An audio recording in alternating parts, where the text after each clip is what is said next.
ఒక బిజినెస్ను పెద్దదిగా చేయడానికి డబ్బు చాలదు. ఒక అబద్ధం సరిపోతుంది దాన్ని కూల్చడానికే. ఈరోజు కథ ఒక చిన్న జ్యూస్ షాప్ నుంచి కోట్ల బ్రాండ్గా ఎదిగిన వ్యాపారి గురించి. కాని ఆ ప్రయాణం మధ్యలో అతను ఒక ప్రమాదకరమైన తప్పు చేశాడు. కిరణ్ మధ్యతరగతి కుటుంబం. ఎంబీఏ పూర్తి చేశాడు. పెద్ద కంపెనీలో ఉద్యోగం చేయకుండా తన సొంత బిజినెస్ ప్రారంభించాలని నిర్ణయించాడు. అతని కల 100% ఆర్గానిక్ జ్యూస్ సెంటర్. అమ్మ కొంత సేవింగ్స్ ఇచ్చింది. బ్యాంక్ లోన్ తీసుకున్నాడు. చిన్న షాప్ రెంట్కి తీసుకున్నాడు. మొదటి రోజు బెలూన్స్, రిబ్బన్ కటింగ్. కాని కస్టమర్లు మాత్రం 2. రోజులు గడిచాయి. రోజుకి 1000 రూపాయలు కూడా రాకపోయిన రోజులున్నాయి. రెంటు బాకీ, ఈఎంఐ దగ్గర పడుతోంది. ఒక సాయంత్రం ఫ్రెండ్ రోహితొచ్చాడు. నువ్వు చాలా నిజాయితీగా బిజినెస్ చేస్తున్నావు, కానీ మార్కెట్లో ఎవ్వరూ అంత ప్యూర్గా ఉండరు. కిరణ్ అంటే రోహిత్. కొంచెం చీప్ ఫ్రూట్స్ మిక్స్ చెయ్యి, బోర్డు మీద 100% ఆర్గానిక్ అని రాయి. టెస్ట్ చేయడానికి ఎవరూ లేరు. కిరణ్ మొదట కోపంగా, అది మోసం. రోహిత్ నవ్వుతూ, బిజినెస్ అంటే స్మార్ట్గా ఉండాలి. ఆ రాత్రి కిరణ్ నిద్రపోలేకపోయాడు. Bank message, EMI due. అతని మనసులో యుద్ధం. కొన్ని రోజుల తర్వాత అతను కొంచెం చీప్ ఫ్రూట్స్ మిక్స్ చేయడం ప్రారంభించాడు.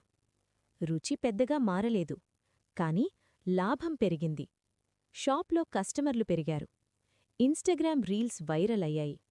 కిరణ్ ఆనందంతో చెప్పాడు, ఇదే మార్కెట్ తెలివి. అయితే ప్రతిరోజూ ఒక వృద్ధుడొచ్చేవాడు. నీ జ్యూస్ నమ్మకంతో తాగుతున్నాన్ బాబూ, నా ఆరోగ్యం నీ చేతుల్లో ఉంది. ఆ మాటలు కిరణ్ హృదయంలో గుచ్చుకున్నాయి. ఒకరోజు ఒక చిన్న బాలుడు మామిడి జ్యూస్ తాగాడు.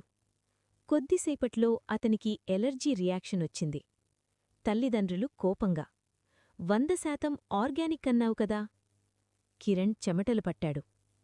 ఆ రాత్రే సోషల్ మీడియాలో post, fake organic shop. Ratings 4.8 నుంచి 2.1కి పడిపోయాయి. 2 రోజుల్లో షాప్ ఖాళీ అయిపోయింది. కిరణ్ ఒంటరిగా షాప్లో కూర్చున్నాడు. బోర్డు మీద 100% ప్యూర్ అనే పదాలు. అతను బోర్డు తీసేశాడు. అద్దంలో తనని తాను చూసుకొని చెప్పుకున్నాడు, డబ్బు సంపాదించాను, కాని నేను నన్నే కోల్పోయాను.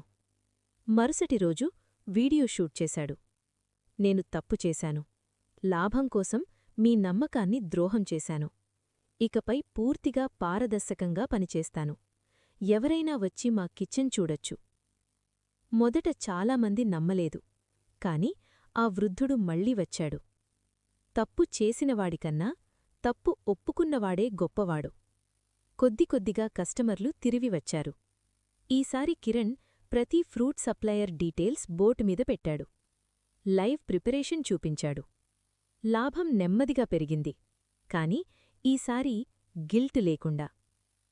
కొన్ని సంవత్సరాల తర్వాత కిరణ్ న్యాచురల్స్ రాష్ట్రవ్యాప్తంగా బ్రాంచులు.